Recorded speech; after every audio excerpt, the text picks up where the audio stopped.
हरे कृष्णा, राधे राधे। आप सभी का मेरे channel beautiful life with Kanha ji में आप सबका स्वागत है। आज हम माघ मास का 23वां अध्याय प्रारंभ करते हैं।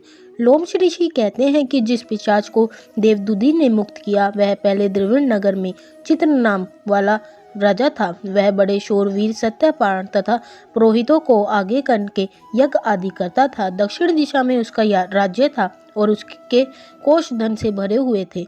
उसके पास बहुत से हाथी, घोड़े और रथ थे और वह अत्यंत शोभा को प्राप्त होता था।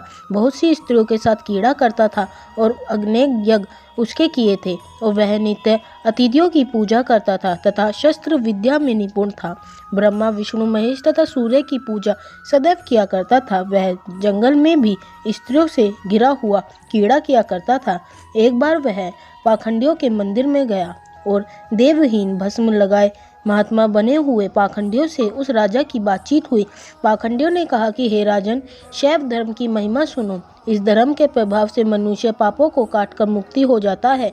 सब वर्णन में शव मत ही मुक्ति देने वाला है।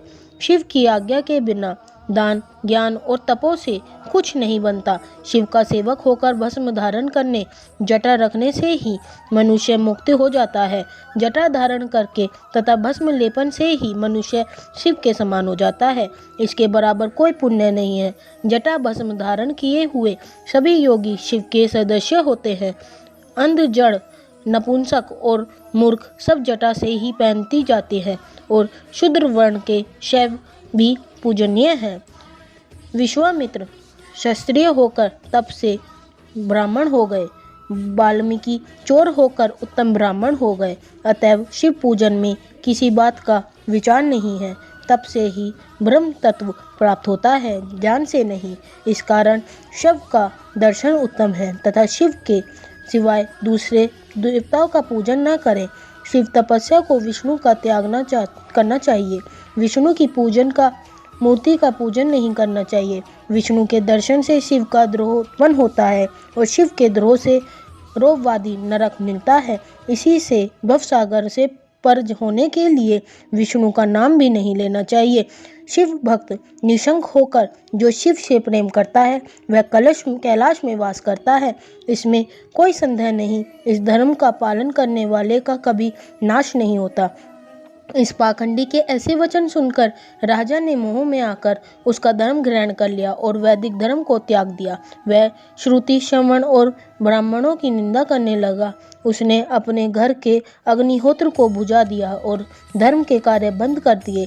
विष्णु की निंदा और वैष्णवों से द्रोह करने लग गया और बोला, कहाँ है विष्णु? कहाँ देखा जाता है? कहाँ रहता है? किसने देखा है? और जो लोग नारायण का भजन करते हैं उनको दुख देता था। पाखंडियों का मत ग्रहण कर राजा वैदिक धर्म, व्रत, दान और दानिध्य को नहीं मानता था। अन्याय से दंड देता वह कामी राजा सदा स्त्रियों के समूह से घिरा रहता था और क्रोध से भरा हुआ गुरु और पुरोहितों के वचनों को नहीं मानता था। पाखंडियों पर विश्वास करता हुआ उनको गांव, हाथी, घोड़े और सर्वगुण आदि देता था। उनके सब कार्य करता, भस्म धारण करता और माथे पर जटा रखता था और जो कोई विष्णु का नाम देता उसको मृत्यु का दंड दिया जाता था। यदि यह ढिंडोरा उसने पिटवा दिया, उसके भय से ब्राह्मणों और वैष्णवों ने उस देश को छोड़ दिया और दूसरे देश में जाकर चले गए। सारे देशवासी केवल नदी के जल से जीते थे। जीविका से दूर होकर वृक्ष आदि नहीं लगाते थे, ना ही खेती बाड़ी करते थे। प्रजा अन्न के अभाव से गला सड़ा अन्न भी खा लेती थी। आचार विचार, अग्नि, क्रिया सबको छोड़कर काल रूप की तरह वह राजा शासन करता था। कुछ काल पश्चात उस राजा की मृत्यु हो गई और वैदिक रीति से उसकी क्रिया भी नहीं की गई। यह यमदूतों से अनेक प्रकार के दुख उठाता रहा।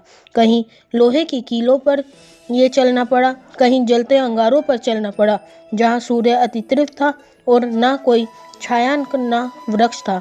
कहीं लोहे के डंडों से पिटा गया, कहीं बड़े बड़े दांतों वाले भेड़ियों और कुत्तों से काटा गया। इस प्रकार दूसरे पापियों का हाहाकार सुनता हुआ वह राजा यमलोक में पहुंचा। इसी प्रकार 23वां अध्याय समाप्त हुआ। हरे कृष्णा, राधे राधे।